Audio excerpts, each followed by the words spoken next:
It is Friday, March 21st, and Elon and DOGE enter the Pentagon this morning, invited by SecDef Pete Hegseth to discuss their plans for major cuts and overhaul of Pentagon spending. This was supposed to be under the radar. No one was supposed to know about this yet, but it got leaked.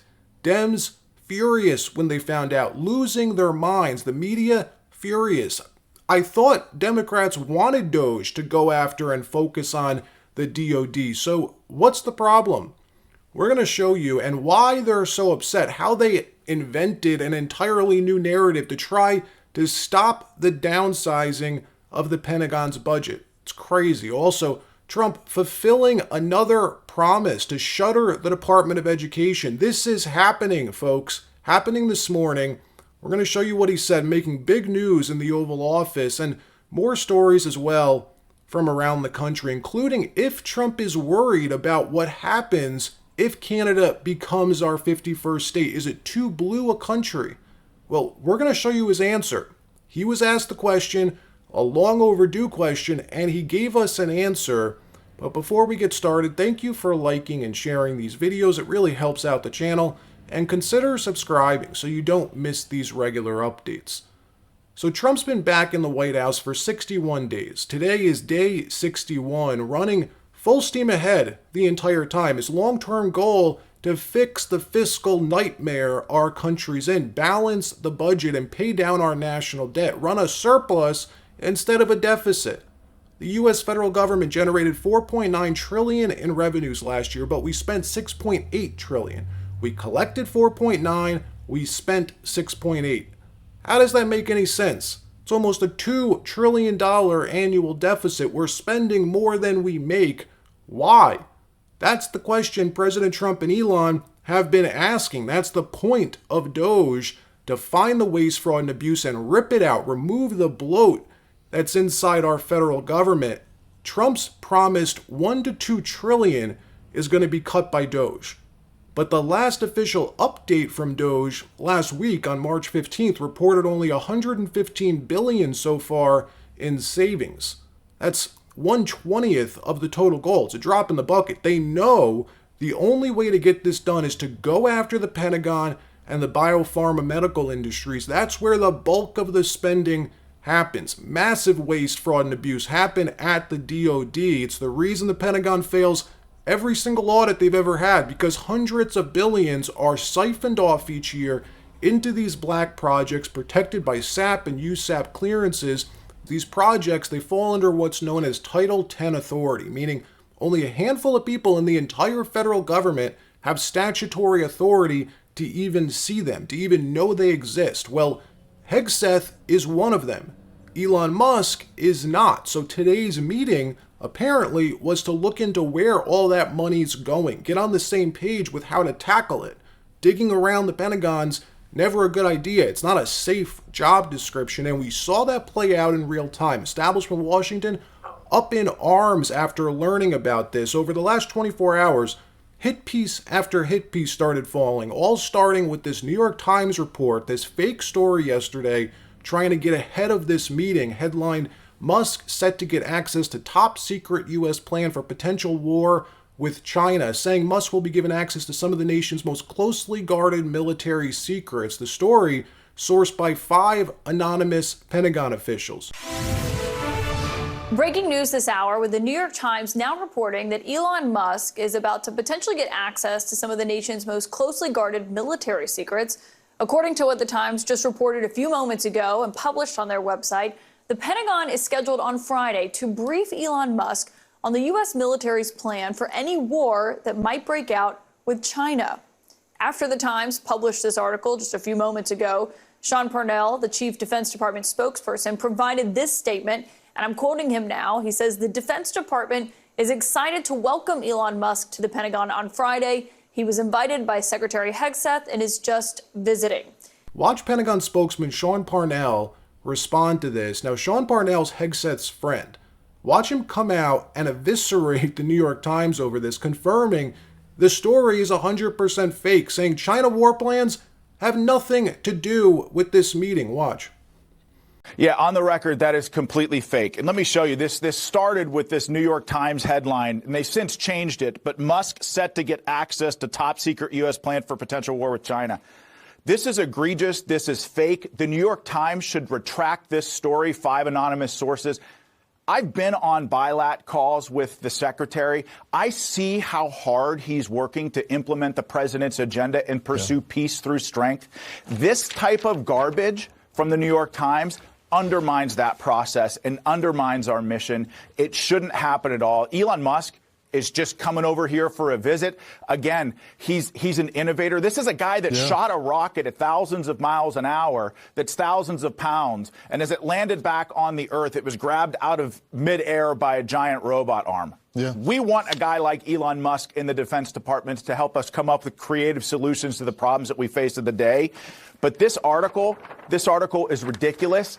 It's fake, and I can confirm that on the record. Then, of course, liberal media networks like CNN talking about it all day yesterday and this morning, even after knowing it was a fake story, resorting to complete fabrications about Elon Musk, all to stop him from going after the Pentagon's budget. That's how seriously they take this.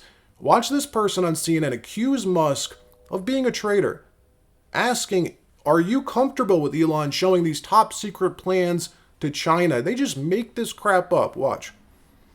I'm the crazy one at the table, but I'm actually comfortable with someone who's incredibly effective at putting small objects and large objects into orbit over China. Are you comfortable? Are you comfortable with potentially Elon Musk showing these plans or giving intelligence You're to just China? Making that I'm up. not. I am not. I am saying that is why, as Abby was saying, hold on, Abby, this is why Abby was saying it's on a need-to-know basis. It's a need-to-know basis because only a handful of people have this information. Not only that, I was a former Justice Department official up until 2 months ago, and I had a security clearance. What I will tell you is I was. Can you let the woman at the table please finish? You interrupted me. I was talking here. You interrupted me. What I will tell you is that it is so the Pentagon. What is happening here, and everyone needs to be scared, is Pentagon officials are sounding the alarm.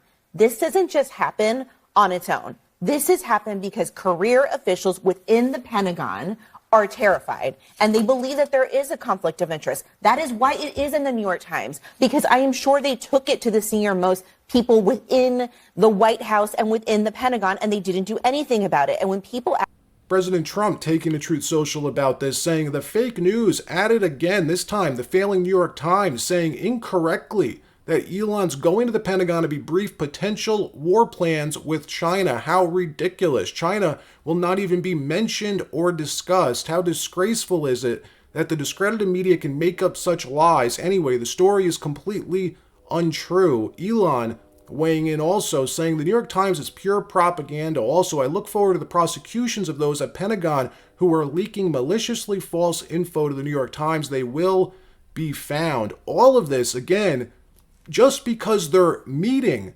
about these programs, meeting about how to cut the Pentagon's budget. That's what this meeting was about. Look how quickly the entire establishment system just fell on their heads to try to stop this. In another story, Trump fulfilling his promise to shut down and dismantle the Department of Education, signing an EO yesterday to begin the process of moving all of its major functions back to the states. Then today, this morning, making news in the Oval Office, answering the key question Dems ask over and over again. If you shut down the Department of Education, who will handle student loans and special needs programs? This is the primary argument critics make about this. Well, watch Trump not only answer it, but execute on it, ordering RFK Jr. and HHS to take over all special needs and nutrition programs for schools. It is happening, folks. The DOE is finished. Watch. And also, Bobby Kennedy, the Health and Human Services, will be handling special needs and all of the nutrition programs and everything else. Rather complex, but that's going to be headed by and handled by Health and Human Services. So I think that'll work out very well. Those two elements will be taken out of the Department of Education, and then all we have to do is get the students to get guidance from the people that love them and cherish them, including their parents, by the way, who will be totally involved in their education along with the boards. and the governors and the states, and it's going to be a great situation. I guarantee that in a few years from now, I hope I'm going to be around to see it, but I think we're going to see a lot of it. I think that you're going to have tremendous results. You're going to have results like Norway, Sweden, Denmark, a lot of the... In another story, the two most disliked and discredited news hosts, Joy Reid and Don Lemon, both recently fired from MSNBC and CNN, decided to come together yesterday and do a podcast that's going viral right now on social media, predicting Trump will go to war with Canada and he will lose, saying Canada will beat the U.S. in a real war, saying Trump will go to war with Canada, and this is what you get for being a Trump voter, saying elections have consequences. Watch. Grampy Trump, let's talk. Let's talk. First of all, you can't make Canada the 51st state without going to war with them. And let me explain how that happened, how that worked out the last time we tried to go to war with Canada. They burned the White House to the ground in 1814 and won the war. Canada beat us in the War of 1812.